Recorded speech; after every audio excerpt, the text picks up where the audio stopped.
چلایا 1,24,000 سے کچھ کم و بیش پیغمبر مختلف وقتوں میں مختلف صدیوں میں مختلف قوموں کی طرف بھیجے، جن کی صحیح تعداد اللہ تعالیٰ ہی بہتر جانتے ہیں۔ وہ سب کے سب سچے پیغمبر تھے، برحق تھے۔ اس ایمان لانے کے بعد پھر یہ بات بھی مانے کہ آج نجات ہماری محمد الرسول اللہ صلی اللہ علیہ وسلم کی نبوت اور رسالت کے ماننے میں ہے۔ حضور علیہ الصلاۃ والسلام پیغمبر آخر الزمان کی حیثیت سے تشریف لے آئے ہیں، اور آپ کی بعثت کے بعد، آپ کے نبی بن جانے کے بعد، آپ کے پیغمبر اور رسول کی حیثیت سے اعلان فرما دینے کے بعد اب کسی اور نبی کی پیروی، کسی اور نبی کی نبوت اور رسالت کو ماننا اور حضور کی رسالت اور نبوت کو نہ ماننا یہ نجات نہیں دلا سکتا۔ آج اگر دنیا میں موسیٰ علیہ السلام پیروکار ہیں یا عیسیٰ علیہ السلام کے پیروکار ہیں، ان کی نجات بھی جبھی ہوگی جب وہ پیغمبر آخر الزمان محمد الرسول اللہ صلی اللہ علیہ وسلم کی نبوت اور رسالت کا اعتراف نہ کر لیں اور ان کی نبوت اور رسالت کو نہ مانیں اور آپ کی اتباع اور پیروی کو اپنے لیے ضروری نہ گردانیں، ضروری نہ سمجھیں۔ اس وقت تک کوئی یہودی اور کوئی نصرانی اپنے آپ کو مسلمان نہیں کہلا سکتا۔ یہ معنی ہے آمنت باللہ و ملائکتہ و کتبہ و رسلہ، کہ حضور صلی اللہ علیہ وسلم کا دین پہلے نبیوں کی رسالت اور نبوت کا ہم سے انکار نہیں کرواتا، بلکہ اعتراف کرواتا ہے، اقرار کرواتا ہے کہ وہ نبی برحق تھے، مگر اپنے زمانے میں برحق تھے، سچے تھے۔ اب ان کی نبوت کا سکہ ختم ہو چکا ہے، بند ہو چکا ہے۔ اب قیامت تلک کے لیے آج سے 1400 سال پہلے سے قیامت کی آمد تک اگر کسی کی نبوت اور رسالت کا سکہ چلے گا تو وہ عبداللہ کے یتیم اور آمنہ کے لال محمد الرسول اللہ صلی اللہ علیہ وسلم ہے۔ اب نجات انہی کی اتباع اور پیروی میں ہے، انہی کو پیغمبر اور رسول برحق مان کر چلنے میں ہماری اس دنیا اور آخرت کی کامیابیاں ہیں، اور انہی کی اتباع اور پیروی میں ہماری نجات ہے۔ یہ معنی ہے تمام رسولوں کو اور جناب رسول اللہ صلی اللہ علیہ وسلم کو رسول ماننے کے۔ حضور صلی اللہ علیہ وسلم میں جس طرح حضور علیہ السلام کو دی گئی کتاب یہ سب کتابوں سے انوکھی ہے اور تمام کتابوں سے نرالی ہے، اسی طرح حضور صلی اللہ علیہ وسلم کی نبوت اور رسالت بھی تمام کتابوں اور تمام رسولوں اور تمام نبیوں کی نبوت اور رسالت سے انوکھی اور نرالی ہے۔ دوسرے پیغمبر وہ کوئی ایک قبیلے کی طرف آیا تھا، کوئی ایک قوم کی طرف آیا تھا، کوئی ایک بستی کی طرف آیا تھا، کوئی ایک جزیرے کی طرف آیا تھا، کوئی ایک خطے کی طرف آیا تھا، مگر محمد الرسول اللہ صلی اللہ علیہ وسلم کو حق تعالی شانہ نے تمام دنیا کی طرف، خواہ مشرق کے رہنے والے ہوں یا مغرب کے رہنے والے ہوں، افریقہ کے رہنے والے ہوں یا امریکہ کے رہنے والے ہوں، کوئی جنوب میں بستا ہے یا شمال میں رہتا ہے، کسی رنگ کا ہے، کوئی کالا ہے، کوئی گورا ہے، کوئی کلرڈ ہے، کوئی کسی طرح کا ہے، ساری دنیا کی طرف اگر کوئی پیغمبر نبی بن کے آیا ہے تو وہ محمد رسول اللہ صلی اللہ علیہ وسلم ہے۔ چنانچہ حق تعالی شانہ نے خود قرآن کریم میں فرمایا کہ ہم نے آپ کو تمام لوگوں کی طرف پیغمبر اور نبی بنا کر بھیجا ہے۔ تو جس پیغمبر کی نبوت اور رسالت مشرق و مغرب اور جنوب و شمال تمام آبادیوں کے لیے اللہ رب العزت نے ضروری قرار دی ہے، آج نجات اسی کی اتباع اور پیروی میں ہے۔ اگر کوئی آدمی اس کے حکموں کو چھوڑ کر اس کی فرما برداری کو چھوڑ کر، اس کی اتباع کو چھوڑ کر کسی اور راستے پر چلے گا تو اس کو نجات نہیں مل سکے گی۔ حضور صلی اللہ علیہ وسلم کو حق تعالی شانہ نے اسی واسطے قرآن کریم میں فرمایا کہ ہم نے محمد الرسول اللہ صلی اللہ علیہ وسلم کو تم سب کے لیے نمونہ بنا کر بھیجا ہے۔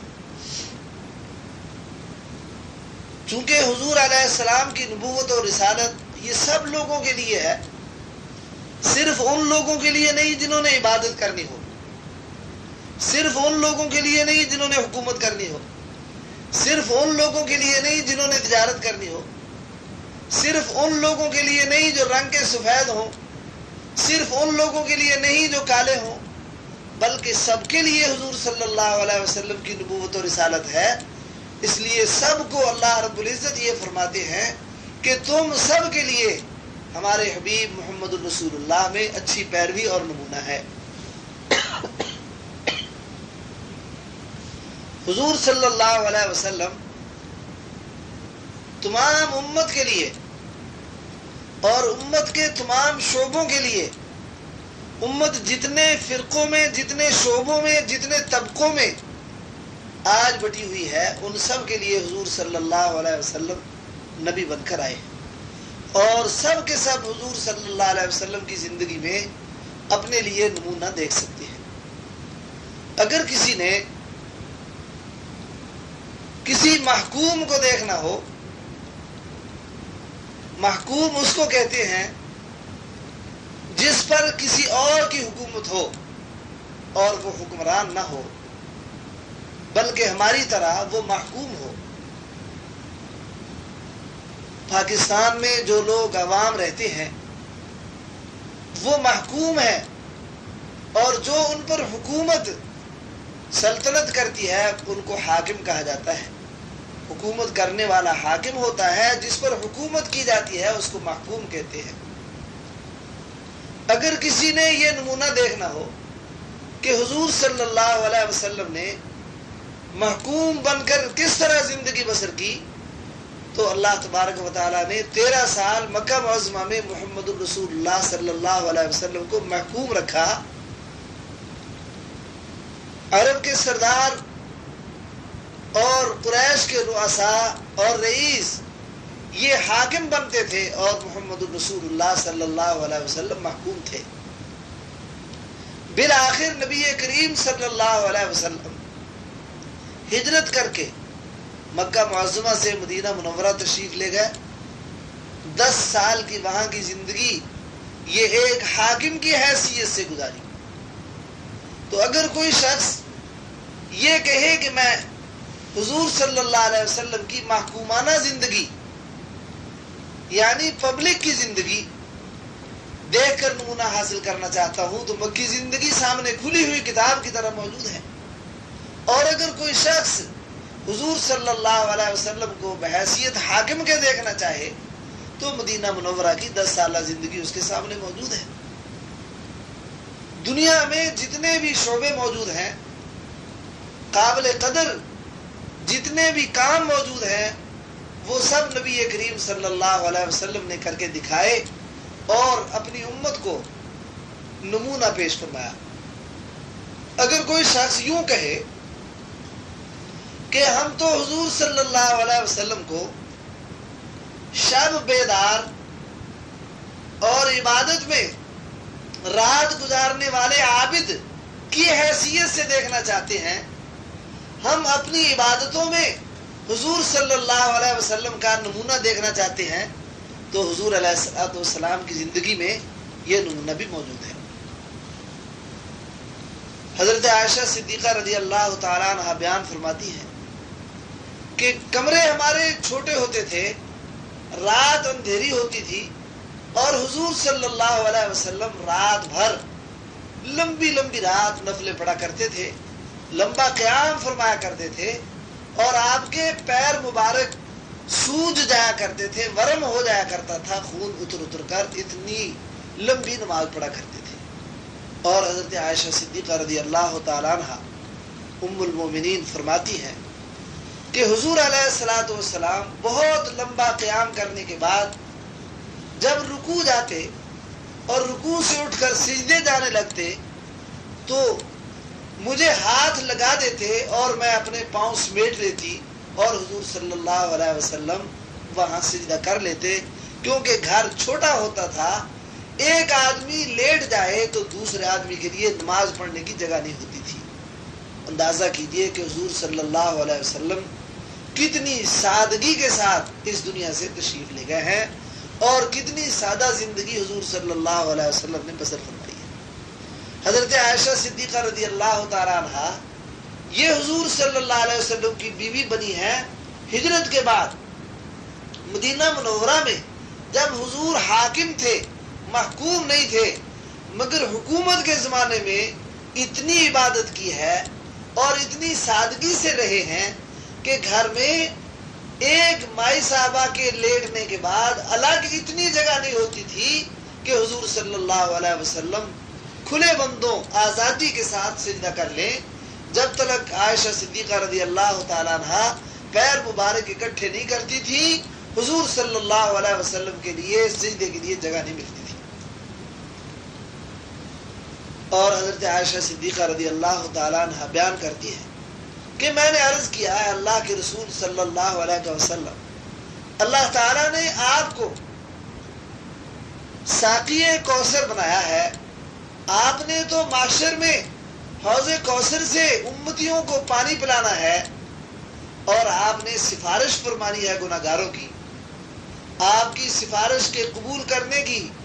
اللہ رب العزت نے خوشخبری اس دنیا میں دے دی ہے،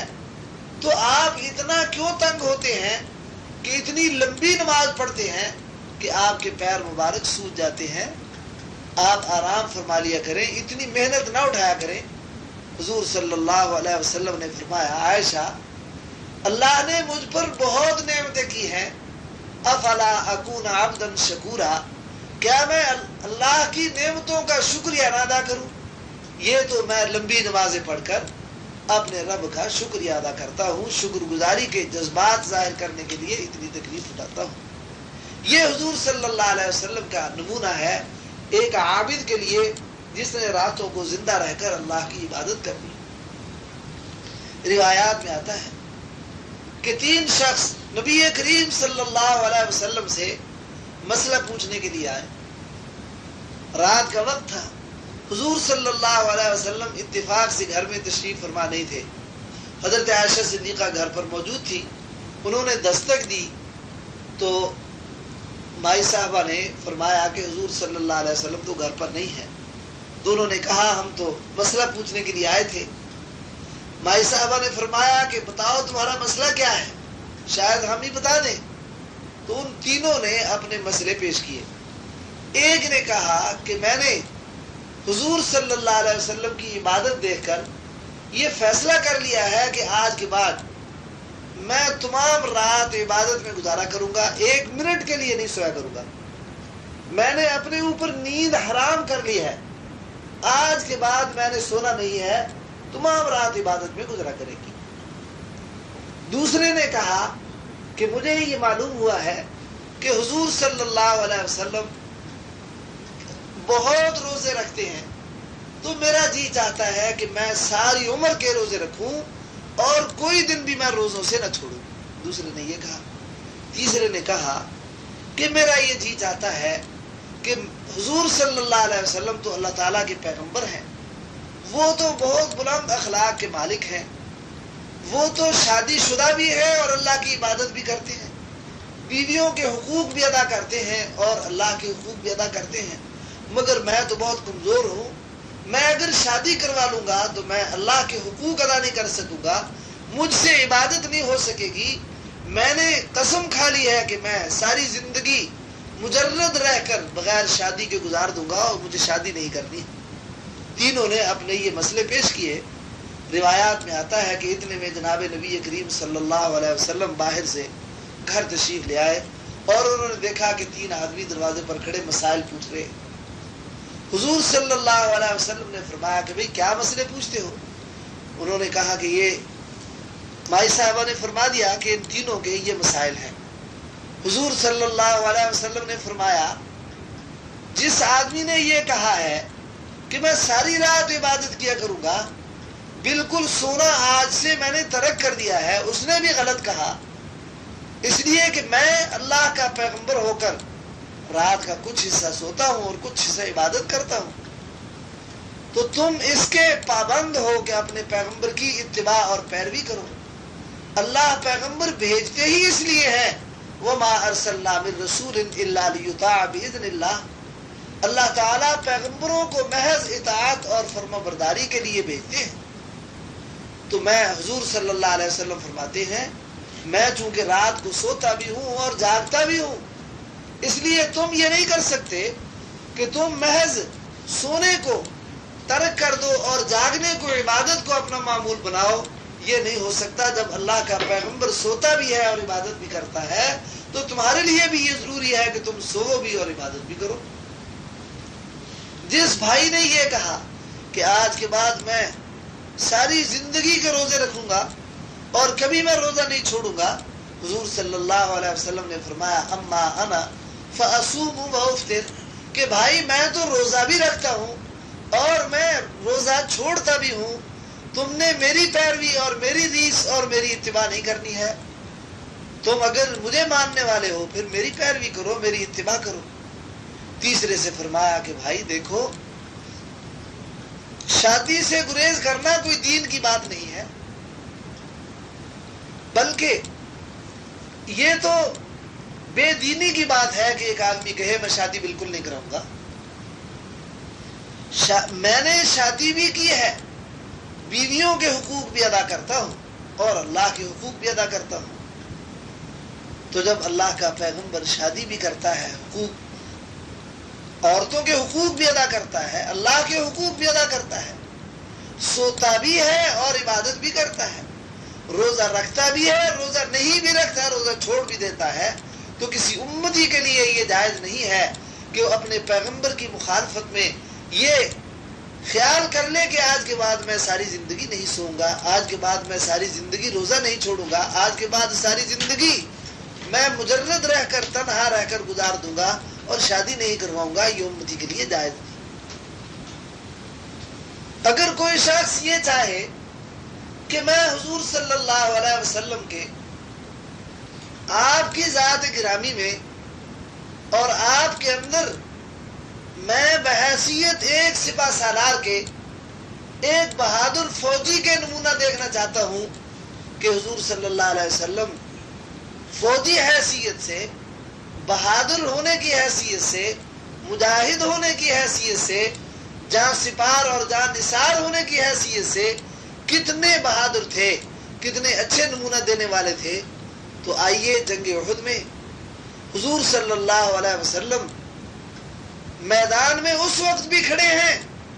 جب مسلمانوں کی سب صفیں میدان چھوڑ کر بھاگ گئی ہیں۔ واقعہ بہت لمبا ہے، مجھے سارا واقعہ عرض نہیں کرنا ہے، مجھے صرف یہ بتلانا ہے کہ حضور صلی اللہ علیہ وسلم کی ذات گرامی کو اللہ تعالیٰ نے جامع بنایا ہے، ایسی جامع بنایا کہ سب کے لیے نمونہ ہے۔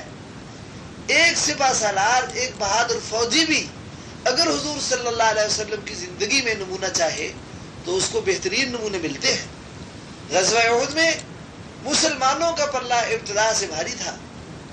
جب مسلمانوں کو فتح ہو گئی تو حضور صلی اللہ علیہ وسلم کا وہ فوجی دستہ جو تیر اندازوں کا دستہ احد کی پہاڑی پر ایک درے پر حضور صلی اللہ علیہ وسلم نے بٹھلا رکھا تھا کہ ہمیں چاہے شکست ہو یا فتح، ہم جیتے یا ہاریں، تم اس درے کے اوپر بیٹھے رہنا تاکہ پچھلی جانب سے دشمن حملہ نہ کر دے۔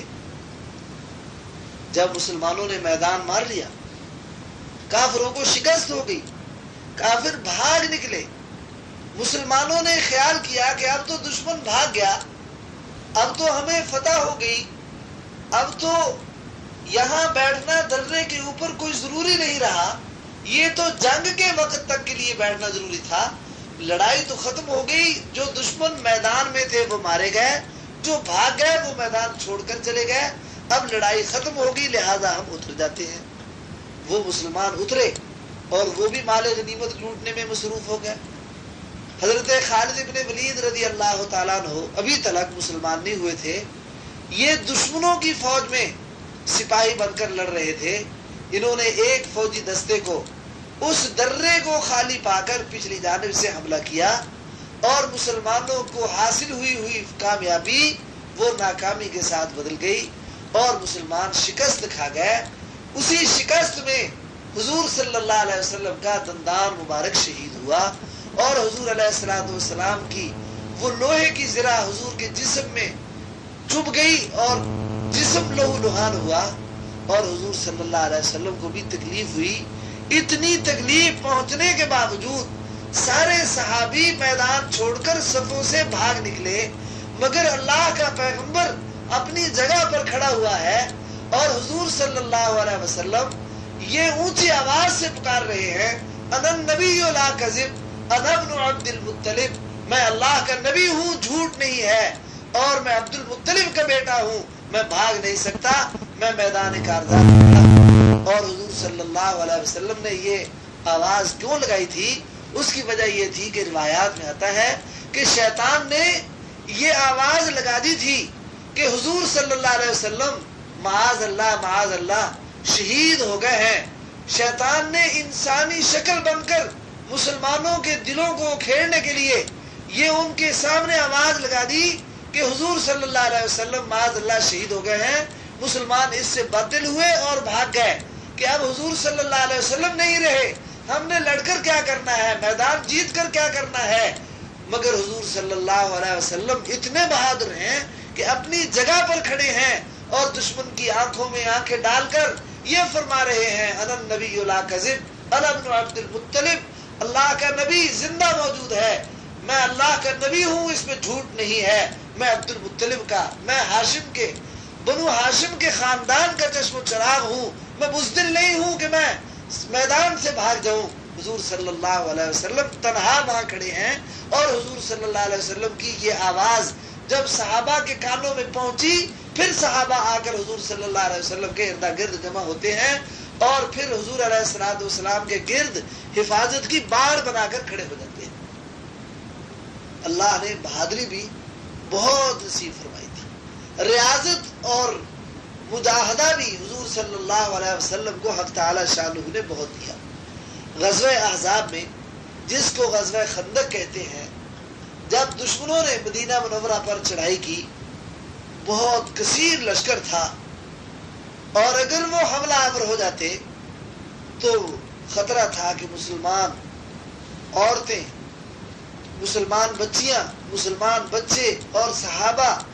ان کا بہت جانی نقصان ہوتا۔ حضور صلی اللہ علیہ وسلم نے اللہ تبارک و تعالیٰ کے حکم سے جس طرف سے کافروں نے آنا تھا، 3 طرف مدینہ منورہ کے پہاڑ ہیں اور ایک جانب میں میدانی راستہ تھا جہاں سے انہوں نے آنا تھا۔ حضور صلی اللہ علیہ وسلم کو حق تعالی شانہ نے یہ تجویز بتائی کہ یہاں آپ خندق کھود لیں اور خندق کے پار دشمن رک جائے گا، کافروں نے آنا تھا۔ 3 طرف مدینہ منورہ کے پہاڑ ہیں اور ایک جانب میں میدانی راستہ تھا جہاں سے انہوں نے آنا تھا۔ حضور صلی اللہ علیہ وسلم کو حق تعالی شانہ نے یہ تجویز بتائی کہ یہاں آپ خندق کھود لیں اور خندق کے پار دشمن رک جائے گا اور مدینہ منورہ کی طرف تم رہو گے، نہ وہ اس خندق کو عبور کر کے آگے آ سکیں گے اور نہ مدینہ منورہ کا نقصان ہو سکے گا۔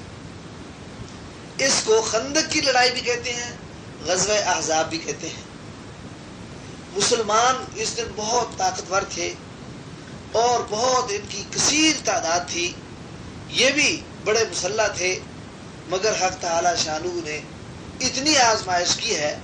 ایک صحابی بیان کرتے ہیں کہ میں نے بھوک کی وجہ سے اپنے پیٹ پر پتھر باندھا ہوا تھا اور بھوک سے اتنا میں لاچار تھا جب خندق کھودی جا رہی تھی کہ مجھ سے کدال اٹھتی نہیں تھی۔ تو اب حضور صلی اللہ علیہ وسلم میرے پاس ہے. مجھے خیال ہوا کہ حضور فرمائیں گے کہ تجھ سے تو کدال بھی نہیں اٹھ رہی. تو میں نے حضور علیہ السلام کا ذہن صاف کرنے کے لیے عرض کیا کہ حضرت جی میں اس لیے کمزور ہوں، اس لیے مجھ سے کدال نہیں اٹھتی کہ میں کئی روز سے بھوکا ہوں، میں نے کچھ نہیں کھایا، اور یہ دیکھیے میرے پیٹ پر پتھر بنا ہوا ہے اور یہ پتھر باندھ کر میں کام کر رہا ہوں،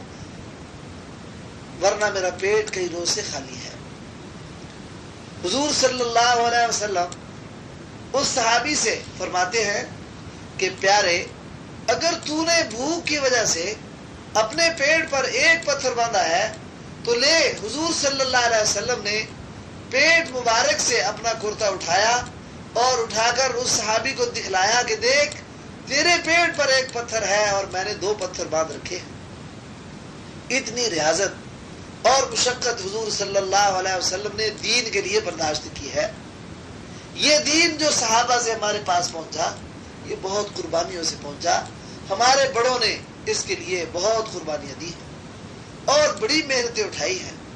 بڑی جانفشانیاں کی ہیں، بڑے فاقے برداشت کیے ہیں، اس قدر قربانیاں دی ہیں کہ ایسی قربانیاں دنیا کی تاریخ کے اندر آپ کو نہیں ملیں گی جتنی قربانیوں سے حضور صلی اللہ علیہ وسلم کے جان نثار صحابہ نے یہ دین ہمارے پاس پہنچایا ہے. اور ان صحابہ کو یہ جرت کیسے ہوئی کہ وہ اتنی قربانی کریں؟ اس لیے کہ انہوں نے حضور صلی اللہ علیہ وسلم کی زندگی میں یہ نمونہ دیکھا تھا کہ واقعتاً حضور صلی اللہ علیہ وسلم بذات خود جب دین کے لیے اتنی محنت اٹھا رہے ہیں، اتنی مشقت برداشت کر رہے ہیں، تو پھر صحابہ کہتے تھے کہ جب اللہ کا پیغمبر دین کے لیے اتنی محنت برداشت کرتا ہے پھر ہم کیوں نہ برداشت کریں. حضور صلی اللہ علیہ وسلم کی اگر آپ سخاوت اور ان کی دریا دلی اس کا نمونہ آپ دیکھنا چاہیں تو حضور علیہ الصلوۃ والسلام کی زندگی اور اس کے شب و روز، اس کے لیل و نہار، حضور صلی اللہ علیہ وسلم کی تاریخ اور تاریخ کے دن اور راتیں ان واقعات سے بھرے ہوئے ہیں کہ دنیا نے ایسا سخی کوئی نہیں دیکھا جیسے سخی نبی کریم صلی اللہ علیہ وسلم تھے. اس لیے کہ ہم نے سخاوت کا مفہوم یہ سمجھا ہے، ہم نے یہ سمجھا کہ سخاوت یہ ہے کہ تم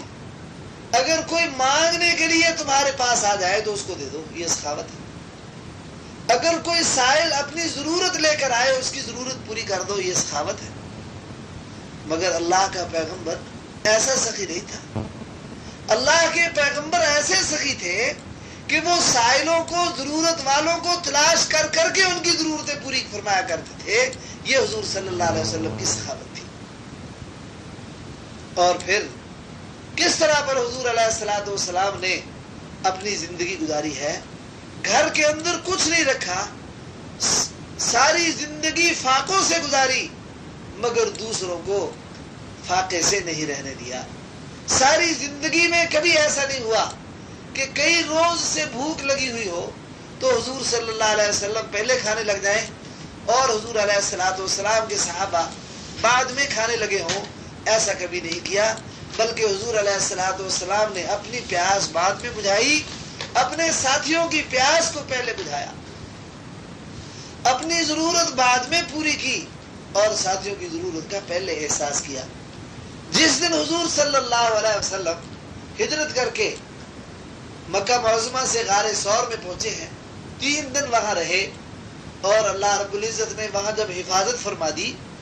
وہاں سے حضرت ابو بکر رضی اللہ تعالیٰ عنہ کے خادم 2 اونٹنیاں لے کر تیسرے دن پروگرام کے مطابق پہنچ جاتے ہیں. حضور صلی اللہ علیہ وسلم اور حضرت ابو بکر رضی اللہ تعالیٰ عنہ اور حضرت ابو بکر کا غلام، یہ تینوں اونٹنیوں پر سوار ہو کر مدینہ منورہ کا راستہ لیتے ہیں. راستے میں بدر کے قریب پہنچ کر ایک کٹیا نظر آئی. ان حضرات کو پیاس لگی ہوئی تھی، بھوک لگی ہوئی تھی، کئی روز کا فاقہ تھا، بھوک اور پیاس کی وجہ سے بےتاب تھے. بخاری شریف میں یہ روایت اس بوڑھی عورت کی زبان سے خود بیان کی گئی ہے. وہاں ایک عورت رہتی تھی جس کی عمر 120 سال کی تھی، بہت بوڑھی ہو چکی تھی، معبد اس کا نام تھا. اس نے ایک کٹیا ڈال رکھی تھی, اس کٹیا میں رہتی تھی, اور اس کے خاوند بھی بہت زیادہ بوڑھے تھے,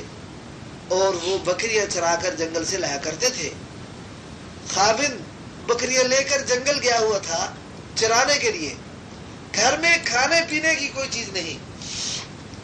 معبد خود بیان کرتی ہے کہ ایک دن کی بات ہے کہ میں اپنی کٹیا میں بیٹھی ہوئی تھی اور اپنے خاوند کا انتظار کر رہی تھی کہ اتنے میں میرے پاس بہت ہی خوبصورت, بہت نورانی مہمان آئے. معبد کہتی ہے کہ ایسے نورانی مہمان میں نے ساری زندگی میں کبھی نہیں دیکھے تھے. کہتی ہے جب وہ میرے پاس پہنچے تو ان میں سے ایک نے مجھے کہا کہ مائی تمہارے پاس کچھ کھانے پینے کے لیے ہے؟ معلوم ہوا کہ جب جان نکل رہی ہو, بھوک اور پیاس بےتاب کر رہی ہو, تو اس وقت میں سوال کرنے کی گنجائش موجود ہے. بغیر ضرورت کے سوال کرنا شریعت میں حرام ہے. تو حضور صلی اللہ علیہ وسلم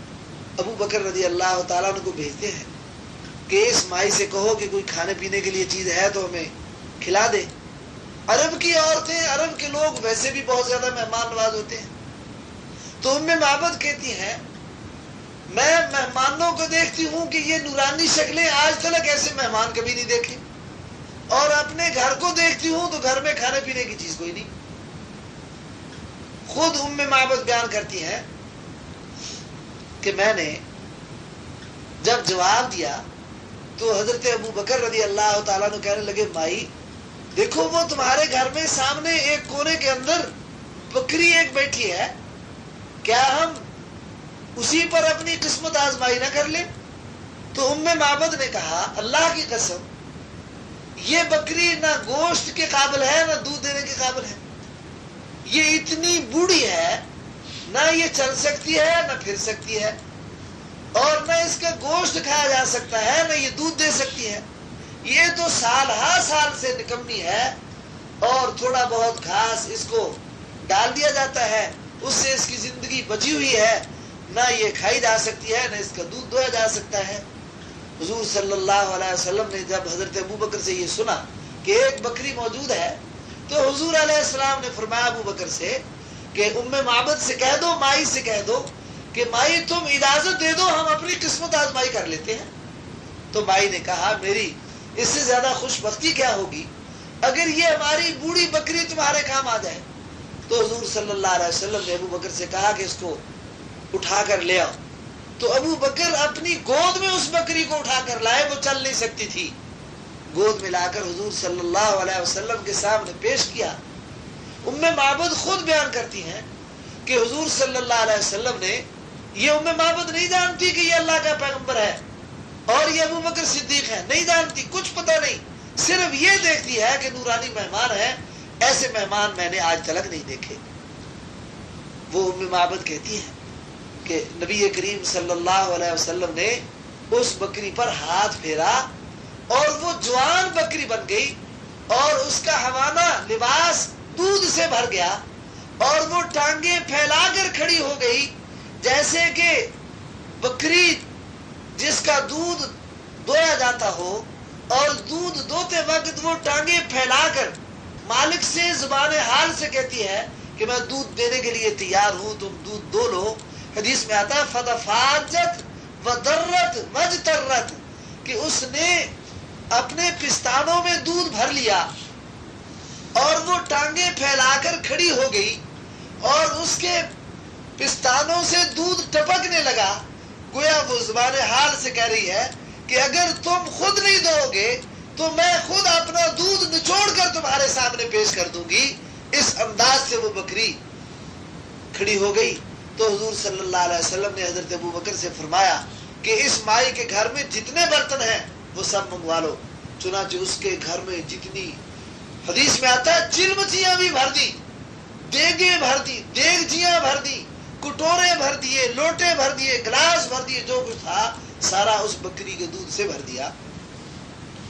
جب سارے برتن بھر گئے پھر حضور صلی اللہ علیہ وسلم نے سب سے پہلے ایک گلاس میں ایک برتن میں دودھ ڈال کر ام معبد کہتی ہے مجھے پلایا، اور جب میں سیر ہو گئی تو پھر ایک ان دونوں کے ساتھ تیسرا مسافر اور مہمان تھا، اس کو پلایا، وہ غلام تھا، اور اس کے بعد ابو بکر کو پلایا، اور ان مہمانوں میں جو سب سے زیادہ نورانی مہمان تھا سب سے آخر میں اس نے پیا۔ یہ حضور صلی اللہ علیہ وسلم کی سخاوت ہے کہ حضور علیہ الصلوۃ والسلام خود کتنے بھوکے ہوں، کتنے پیاسے کیوں نہ ہوں، ساری زندگی میں کبھی پہل خود نہیں کی ہے کھانے پینے میں، چھوٹوں سے، دوسروں سے، غیروں سے کھلانے اور پلانے میں حضور صلی اللہ علیہ وسلم نے ابتدا فرمائی ہے۔ اندازہ کیجئے کہ ہم اگر ہمارے ساتھ ایسا واقعہ پیش آ جائے تو ہم تو اپنا پیٹ آگے رکھیں گے، دوسروں کی ہم پرواہ نہیں کریں گے، مگر پیغمبر آخر الزمان محمد الرسول اللہ صلی اللہ علیہ وسلم جیسی سخاوت بھی کیا کسی نے کرنی ہے۔ روایات میں آتا ہے، حدیث کی سب کتابوں میں کثرت سے اس مضمون کی ہزاروں حدیثیں آپ کو ملے گی کہ جب کسی صحابی کا انتقال ہو جاتا تو حضور صلی اللہ علیہ وسلم اس کا جنازہ پڑھاتے، اور جنازہ پڑھانے کے بعد دفنانے سے پہلے اعلان کرتے، فرماتے کہ بھائی اگر کسی نے اس مرنے والے کا کوئی قرضہ دینا ہو، اس مرنے والے نے اگر کسی سے کوئی چیز لینی ہو تو اس کے فلاں فلاں وارث ہیں، ان کو دے دینا، ان کو پہنچا دینا۔ یہ بات تو سارے کہتے ہیں، مگر دوسرا اعلان سنیے،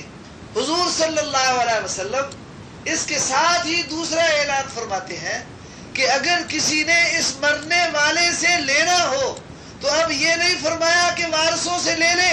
بلکہ فرمایا کہ اگر دینا ہو تو وارثوں کو دے دو، اگر مرنے والے سے کچھ لینا ہو تو اللہ کا پیغمبر حاضر ہے، جس نے اس مرنے والے سے کچھ لینا ہو تو میں اللہ کا پیغمبر دینے کے لیے تیار ہوں، مجھ سے آ کر لے لینا۔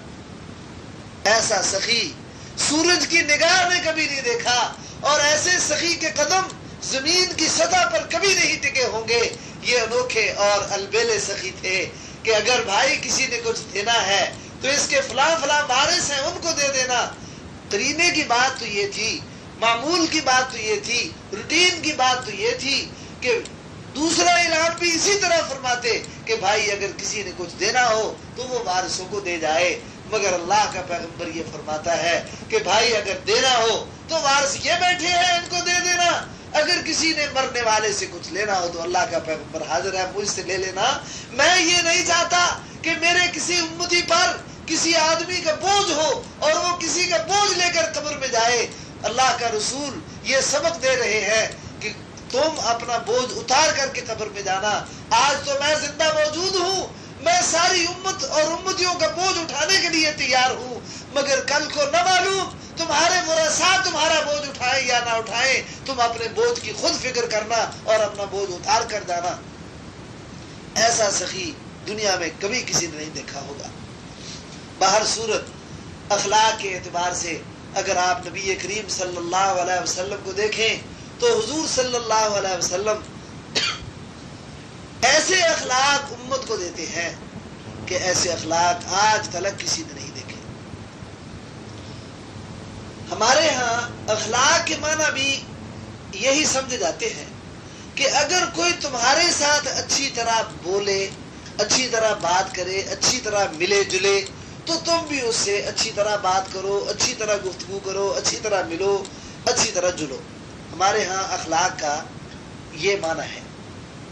اور اگر کوئی ہم سے بد اخلاقی کرتا ہے، کوئی ہم سے نہیں ملتا تو ہمارے اخلاق کی کتاب بند ہو جاتی ہے، ہمارے اخلاق کی تھیلی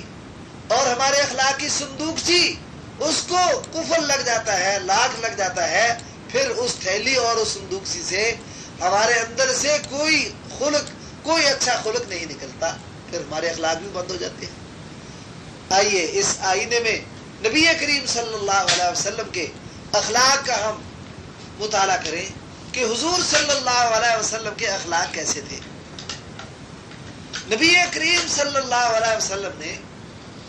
ساری دنیا سے، ساری کائنات سے انوکھا اور بالکل الگ تھلگ اخلاق کا سبق دیا ہے، اور اخلاق کا یہ سبق آپ آپ کو دنیا کے اور کسی انسان میں نہیں مل سکتا، کسی پیغمبر میں نہیں مل سکتا، کسی نبی میں بھی یہ نہیں مل سکتا، اس لیے کہ جب ہم دوسرے نبیوں کی سیرتیں دیکھتے ہیں تو ان کی سیرتوں میں اور ہمارے پیغمبر کی سیرت میں بہت ایک بین فرق نکلتا ہے۔ دیکھیے حضور صلی اللہ علیہ وسلم سے پہلے نبی، یعنی آپ کے زمانے سے پہلا نبوت کا زمانہ عیسیٰ علیہ السلام کا ہے۔ آپ انہی کے اخلاق کو دیکھ لیجئے، آپ ان کے اخلاق میں یہ تو پڑھیں گے کہ انہوں نے ساری زندگی کسی کو ستایا نہیں، یہ آئے گا۔ آپ ان کے اخلاق میں یہ پڑھیں گے کہ کسی کو تکلیف نہیں دی، ان کے اخلاق میں یہ پڑھیں گے کہ کسی کو مارا نہیں، ان کے اخلاق میں یہ پڑھیں گے کہ کسی کو انہوں نے قتل نہیں کیا، ان کے اخلاق میں یہ آپ پڑھیں گے کہ انہوں نے گھر نہیں بنایا، ان کے اخلاق میں یہ پڑھیں گے کہ انہوں نے دنیا کے اندر رہتے ہوئے دنیا حاصل نہیں کی، یہ آپ ان کے اخلاق میں پڑھیں گے۔ مگر نبی کریم صلی اللہ علیہ وسلم کے اخلاق اتنے اونچے ہیں کہ عیسیٰ علیہ السلام کے اخلاق وہاں، اخلاق کی گرد بھی وہاں نہیں پہنچ سکتی، حضور کی گرد کو بھی وہ اخلاق نہیں پہنچ سکتے۔ اندازہ کیجئے کہ عیسیٰ علیہ السلام کے بارے میں زیادہ سے زیادہ یہی ملے گا کہ ساری زندگی انہوں نے پرہیز کیا، اجتناب کیا، گریز کیا سوسائٹی میں ملنے سے،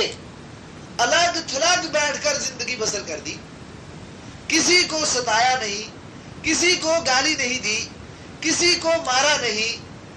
اور گھر بنایا نہیں، دنیا بنائی نہیں، دولت بنائی نہیں، کوئی چیز نہیں بنائی۔ یہ سارے اخلاق آپ کو عیسیٰ علیہ السلام کی زندگی میں ملیں گے۔ مگر سوال یہ پیدا ہوتا ہے کہ عیسیٰ علیہ السلام نے اگر کسی کو مارا نہیں تو کیا عیسیٰ علیہ السلام کسی مار کھانے والے کے لیے سہارا بھی بنے ہیں یا نہیں؟ یہ آپ کو عیسیٰ علیہ السلام کی زندگی میں نہیں ملے گا۔ یہ مانا ہم نے کہ عیسیٰ علیہ السلام نے کسی کو قتل نہیں کیا، مگر یہ بھی تو بتاؤ کہ کسی قتل ہونے والے کو قتل ہونے سے بچایا بھی ہے یا نہیں؟ یہ مانا کہ انہوں نے کبھی گھر نہیں بنایا، مگر ان کی تاریخ اور زندگی میں کہیں یہ بھی بتاؤ گے کہ انہوں نے کسی بے گھر کو گھر بنا کے دیا ہو؟ یہ مانا کہ انہوں نے ساری زندگی حکومت نہیں کی، مگر ان کی زندگی میں، ان کی تاریخ میں یہ بھی کہیں بتا سکو گے کہ انہوں نے حکومت لے کر کے حکومت کے خزانے دوسروں پر قربان کر دیے اور لٹا دیے؟ کیا یہ آپ کو اخلاق کسی اور پیغمبر کی زندگی میں مل سکتے ہیں؟ یہ اخلاق اگر آپ دیکھنا چاہیں گے تو جناب نبی کریم صلی اللہ علیہ وسلم ہی کی زندگی میں ملیں گے۔ غریبوں کے لیے سہارا بنے، غریبوں کے لیے جان دی، کمزوروں کے لیے سہارا بنے، چھوٹوں کے لیے مہربان بنے، عورتوں کے لیے بہترین خاوند بنے، بہترین شوہر بنے۔ اور حضور صلی اللہ علیہ وسلم نے فرمایا خیرکم خیر اہلی، اخلاق کی ایک جھلکی دیکھ لیجئے۔ فرماتے ہیں میرے نزدیک اخلاق کے یہ معنی نہیں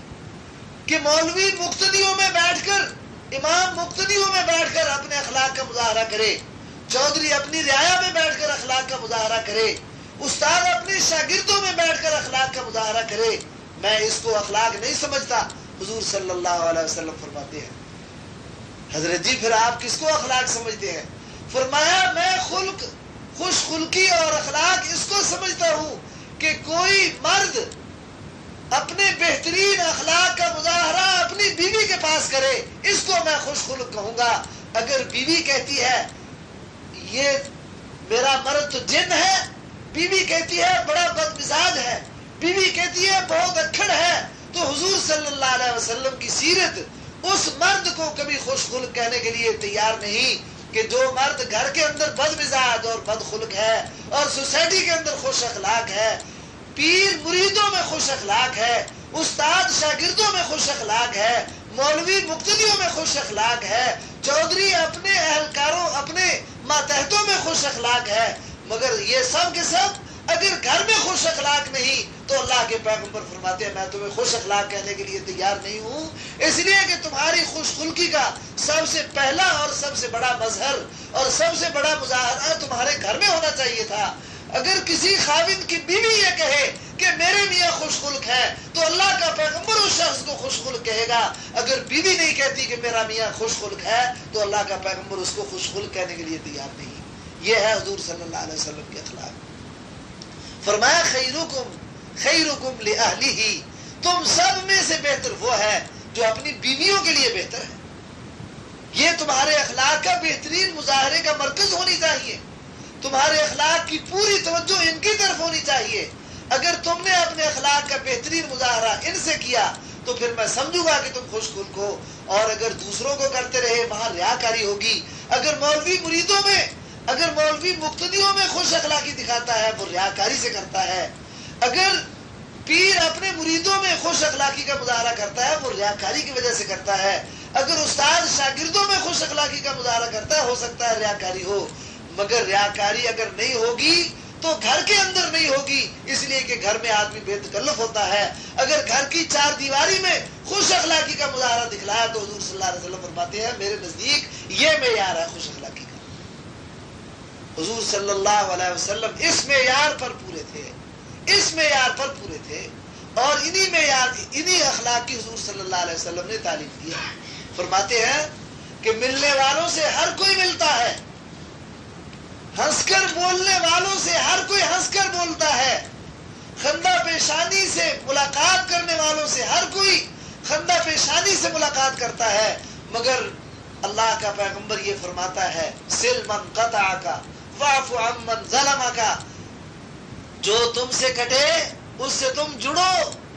ملنے والوں سے ہر کوئی ملتا ہے، مگر پیغمبر آخر الزمان کے اخلاق یہ ہے، وہ فرماتے ہیں تمہارے رشتہ دار تم سے اگر کٹنا چاہیں تو تم منتیں کر کے سماجتیں کر کے پیچھے دوڑ کر پاؤں پکڑ کر ان سے ملو، ان کو کٹنے نہ دو، اس لیے کہ اللہ کے پیغمبر نے اگر کوئی تعلیم دی ہے تو وہ یہ نہیں دی کہ ملنے والوں سے ملو، اگر ملنے کی تعلیم دی ہے تو یہ دی ہے کہ جو کٹتا ہے اس سے ملو، سل من قطعک، اور فرمایا واعف عمن ظلمک، جو تم پر زیادتی کرے اس کو تم معاف کرو، جو تم پر زیادتی کر جائے تم اس کو معاف کرو۔ بیٹے سے غلطی ہو ہر کوئی معاف کرتا ہے، بیٹا ہے، بھائی سے غلطی ہو معاف کرتا ہے ہر کوئی، دوست سے غلطی ہو معاف کرتا ہے۔ اللہ کا پیغمبر فرماتا ہے تمہارے گھر میں دشمن بھی آ جائے معافی مانگنے کے لیے، وہ 100 زیادتی کر کے آ جائے، اللہ کا پیغمبر تمہیں یہ اخلاق دے رہا ہے کہ تم اس کو بھی معاف کر دو۔ وہ زیادتیاں کرتا جائے اور تم معاف کرتے جاؤ، تمہاری طرف سے معافی اس سے زیادہ ہونی چاہیے جتنی دوسری طرف سے زیادتی زیادہ ہوتی ہے۔ یہ اللہ کے پیغمبر کے اخلاق ہے۔ بہر صورت ہر شخص کے لیے حضور صلی اللہ علیہ وسلم کی زندگی میں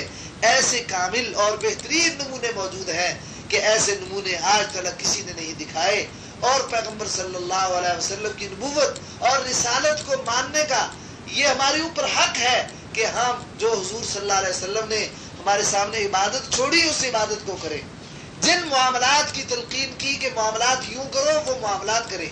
جیسی معاشرت ہمیں بتائی وہ معاشرت اختیار کریں، اور جیسا لین دین کا طریقہ بتلایا ویسا لین دین کریں، جو رہت بہت کے طریقے بتائے بود و باش کے اس طرح پر بود و باش کرے، اور جس طرح پر ہمیں اخلاق اور وتیرہ بتایا ان اخلاق کے ساتھ ہم چلے۔ یہ ہمارا حضور صلی اللہ علیہ وسلم کی رسالت اور نبوت کا ہمارے اوپر حق ہے۔ جو اس کو حق کو ادا کرے گا وہ عند اللہ اور عند الرسول سرخرو ہوگا، اللہ کے ہاں اور حضور کے ہاں وہ سرخرو ہوگا۔ اگر ہم کلمہ حضور کا پڑھتے رہے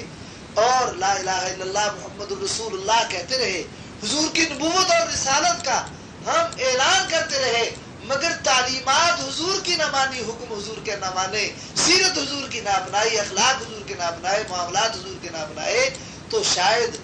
حق تعالی شانہ اس ناراضگی میں ایسے روٹ جائیں،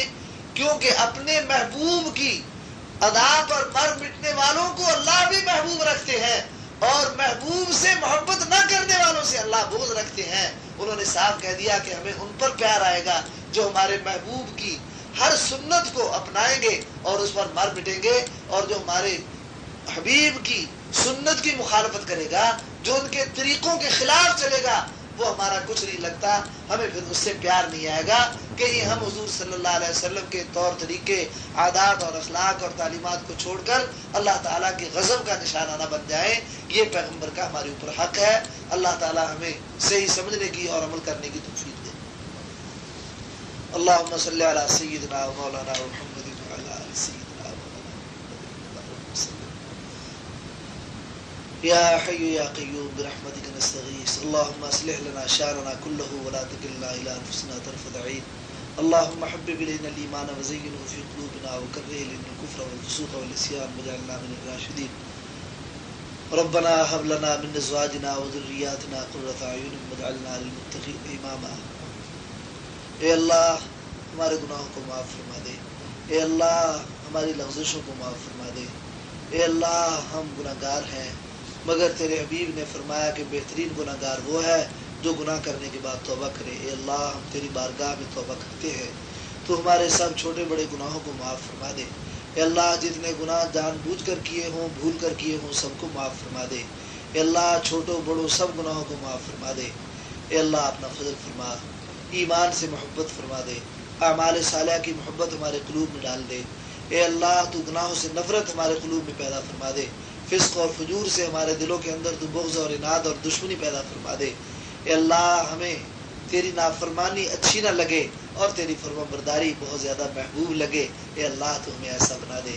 اے اللہ بے نمازیوں کو نمازی بنا دے۔ اے اللہ جن کی نمازیں ٹوٹی پھوٹی ہیں ان کی صحیح بنا دے۔ اے اللہ ہمیں کامل اور مکمل نمازی بنا دے۔ اے اللہ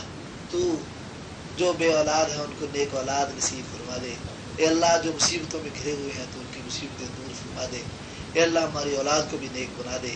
اے اللہ ہماری اولاد کو پکا سچا مسلمان بنا دے۔ اے اللہ اس کفرستان کے اندر تو دین کی فضائیں پیدا فرما دے۔ اے اللہ یہاں کھلم کھلا تیرے احکامات ٹوٹ رہے ہیں۔ اے اللہ یہاں مسلمانوں کو اپنے حکموں پر چلنے والا، مر مٹنے والا بنا دے۔ اے مقلب القلوب، اے دلوں کو پھیرنے والے، اے مالک تیرے قبضے میں تمام مخلوق کے دل ہے، تو ہمارے دلوں کو پھیر دے، اپنے دین کے شہدائی بنا دے، حضور صلی اللہ علیہ وسلم کی سیرت اور حضور کے نقش قدم پر چلنے والے بنا دے۔ اے اللہ جو کچھ اس مجلس میں ہم نے کہا سنا ہے اس کو تو قبول فرما لے۔ اے اللہ جو نیک باتیں سنی ہیں اس پر عمل کرنے کی توفیق نصیب فرما دے۔ اے اللہ ہماری تمام آرزوؤں کو، تمناؤں کو پورا فرما دے۔ اللہم اصلح لنا شأننا کلہ ولا تکلنا الی انفسنا طرفۃ عین ربنا تقبل منا انک انت السمیع العلیم وتب علینا انک انت التواب الرحیم وصلی اللہ تعالی علی حبیبہ محمد وعلی آلہ وصحبہ